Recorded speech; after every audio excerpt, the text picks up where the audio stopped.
বন্ধুরা আমি আবার চলে এলাম। এই দেখো কচুর শাক আমার বর এনে দিয়েছে, আমি খাবো বলেছিলাম তাই জন্য এনে দিয়েছে। তো আমি এই দেখো করতে লেগেছি। এই দেখো কিছুটা কোটা হলো, চোখা ছাড়িয়ে এই যে করছি। তো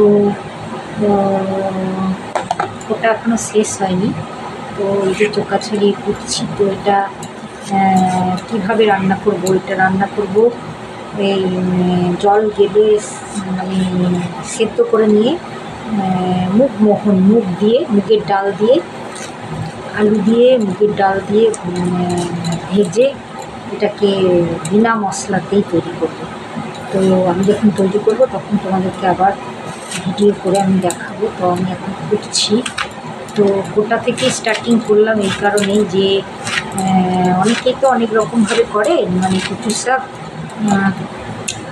ইলিশ মাছের মাথা দিয়ে, চিংড়ি মাছ, তারপরে পেঁয়াজ রসুন আদা বাটা এসব দিয়ে করে। তো আমি ওরকমভাবে করবো কিছুটা রেখে দিয়েছি, ওটা ওই মাছ টাছ দিয়ে করবো আর একদিন।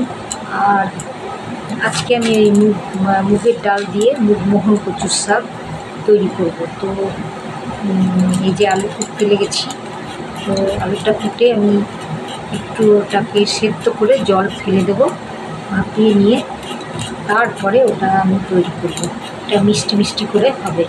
তো এই মুগ দিয়ে করার ইয়েটা একটু নারকেল কোড়া পড়লে আরও সুন্দর লাগতো, কিন্তু নারকেল আমার কাছে নাই। যাই হোক, নারকেল না থাকুক, তবুও আমি যখন করবো কীভাবে করবো সেটা দেখাবোই তোমাদেরকে। তো ঠিক আছে, আসছি। রান্না যখন চাপাবো তখন তোমাদেরকে আবার দেখাবো। ততক্ষণ ব্রেক। হ্যাঁ বন্ধুরা, চলে এলাম। এই দেখো আমার কচু সেদ্ধ করে ফেলেছি। তো সেদ্ধ করা হয়ে গেছে। এবার আমি এখানে তেল, 5 ফোড়ন আর জিরে ফোড়ন ভাজতে দিয়ে দিয়েছি। এই যে গ্যাস জ্বলছে।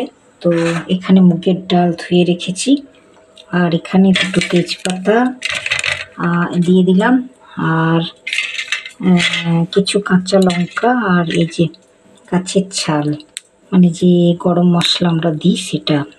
তো এটাকে আমি কুচি কুচি করে এখানে দিয়ে দেব। তেলে ভাজা হয়ে যাবে, তাহলে তো টেস্টটা ভালো আসবে। এখানে আমি দিয়ে দিলাম এই লঙ্কাগুলোও দিয়ে দিলাম সমস্ত।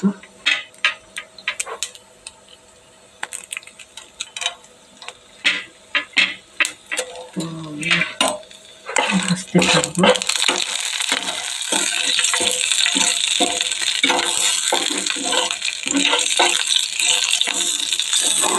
এটা হতে হতে আমার